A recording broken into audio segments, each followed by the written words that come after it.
नमस्कार।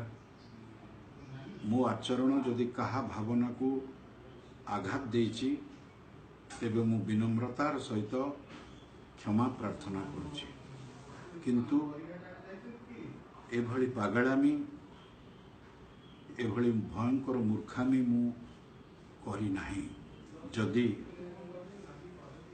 दर्शके लोके जो मानक मु चलती ठाकुर सदृश भावे से मानक जदि आघात देछि से माने जदि मो ऊपर को अंडा फोपाड़े बा काली माड़ करेंगे मु नतमस्तक हो ताकू स्वीकार करी एवं निजको सुधारिबा साबाड़ करने प्रयास निश्चय करी। तांकरी जोगु मो जीवन मो हांडी चाल मो हांडी रे चाउल तेणु क्षमा मागिबा मो पाई गौरव हब।